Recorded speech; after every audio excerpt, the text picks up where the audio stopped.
What's up, y'all?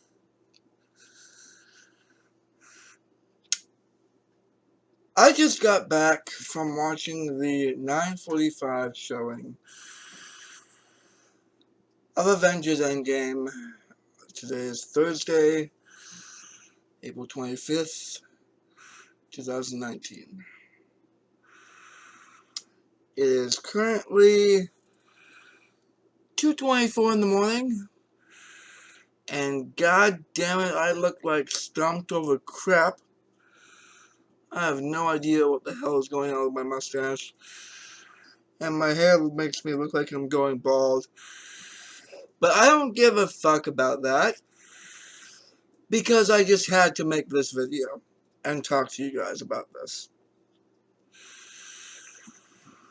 I don't usually do reviews of movies after I see them. It might be something I start, but this compelled me. If I'm going to start doing that, I'm going to start with this movie.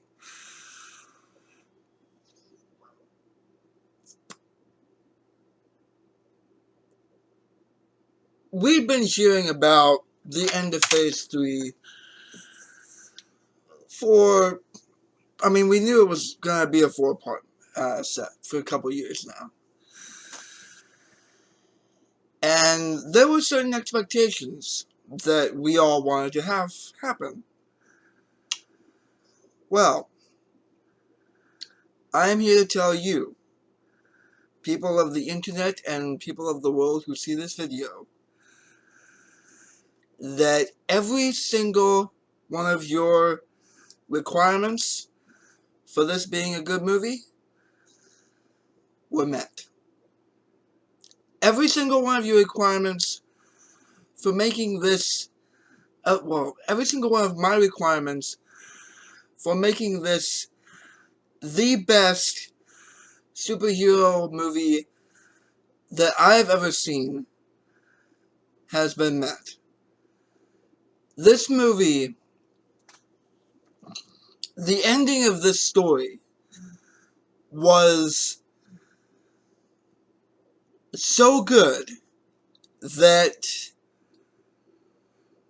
I expected, I would, laugh and cry and cheer, but I never moved. It was beyond emotion for me, what this movie was.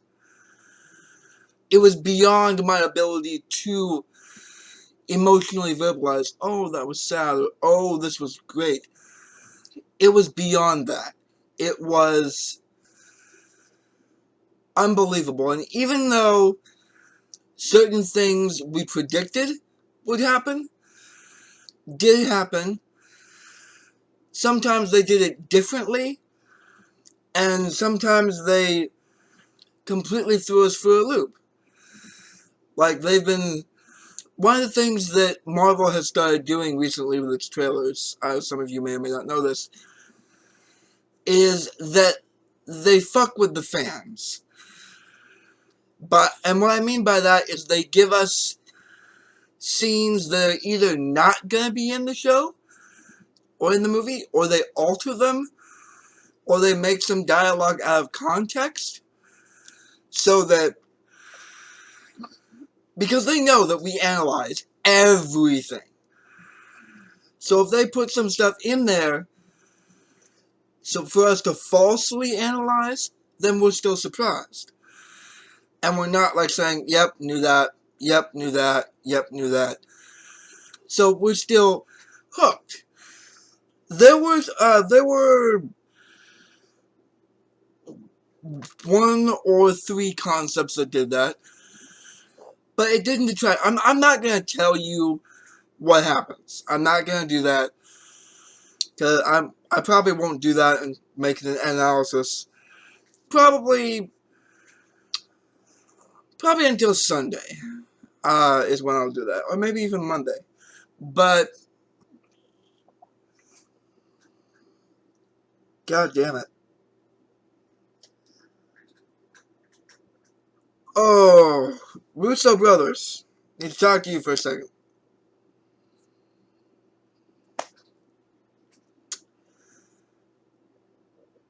you did very, very well. You took a legacy that has been 10 years in the making, and you gave it the best finish that it was possible to give a legacy of that caliber. With what you were given, you did the best that it would be possible to do. And I do not mean that as an insult to the previous movies.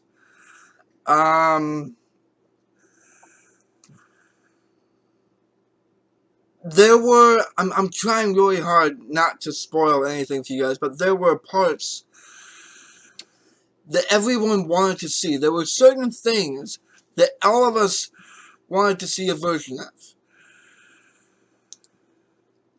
And almost all of those we got. We didn't get them in the way that we thought we would. I would have to say, instead of what I was assuming would happen, it was better than what I thought would happen, honestly. What I was envisioning was nowhere near what they did with it. They went beyond what I had hoped they would. So you guys did very, very well. Now, to Kevin Feige, the master creator, this was your brainchild. You came up with this 10 years ago. Oh, Kevin Feige. To you, I say that I do this.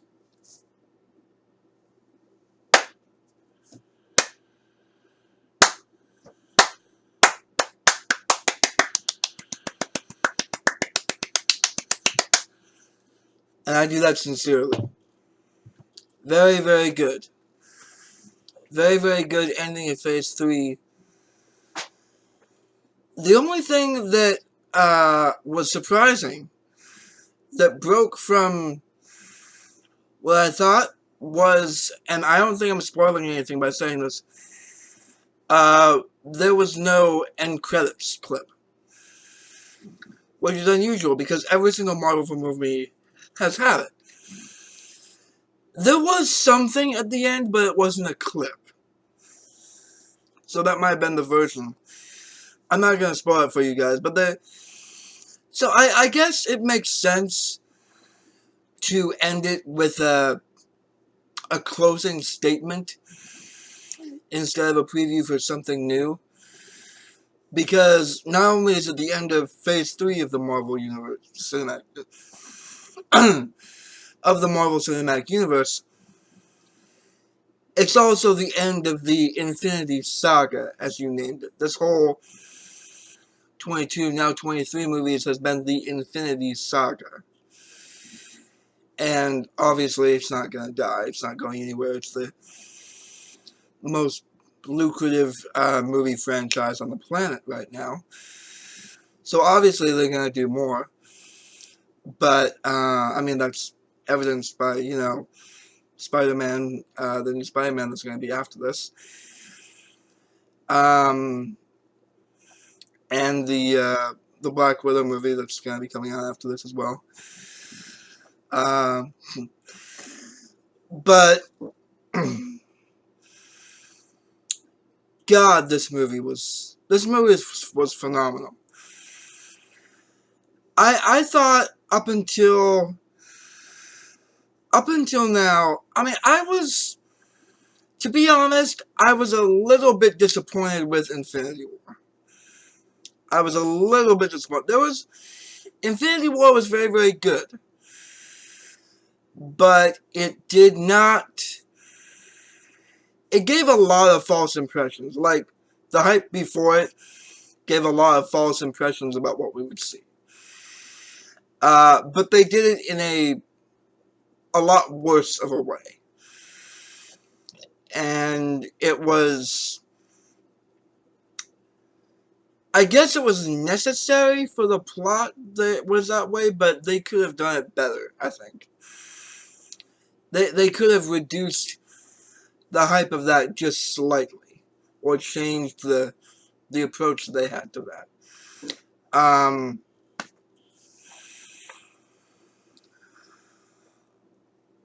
but with Endgame, they did everything that they needed to do, and more.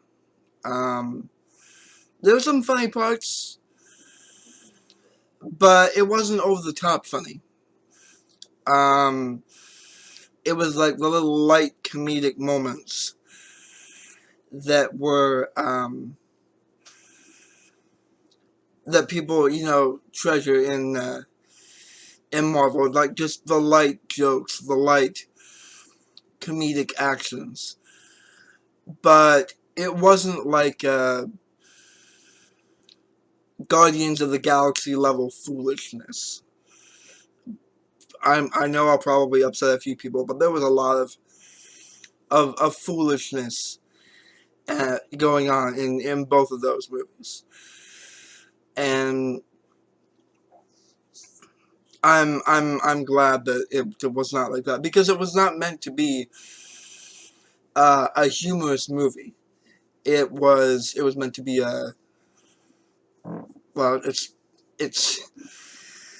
well, I mean, at the start of the movie, half the population of the entire universe has been killed.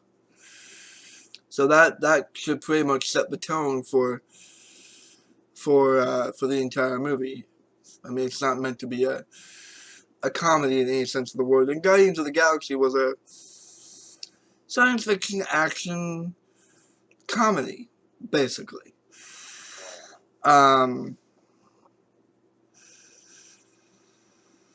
But yeah, I'm gonna wrap up here, because anything more I say will just be repeating. But it was, well, one thing I think I can say, because it has been talked about like before the movie came out, was there have been statements that you will see everyone in this movie.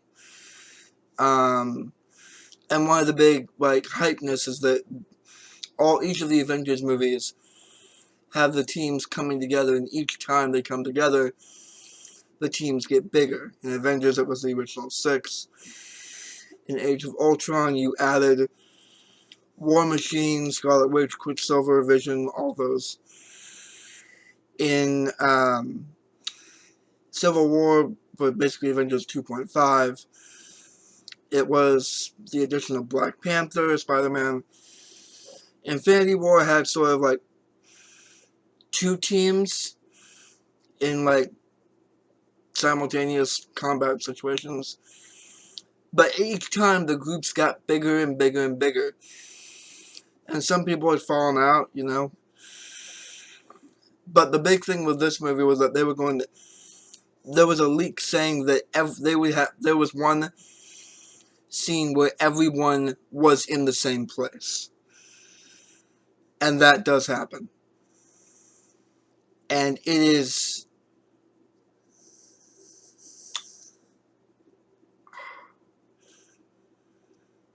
and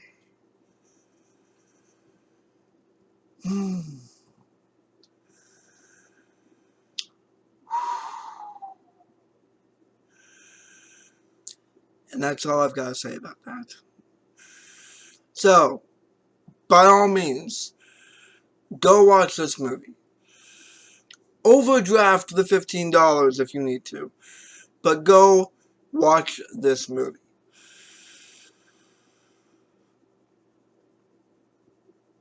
Perfectly done.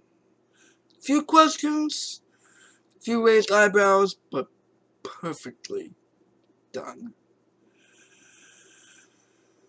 Alright. I'm going to sign off now. Hopefully once the adrenaline leaves my system, I can go and get some sleep. And then will have to wait for about 2 days before I start talking about it with you guys, because I cannot wait to talk about it with every single person that I know. So, I will see all of you guys in the next video. And Avengers assemble. And they did. Peace out, guys.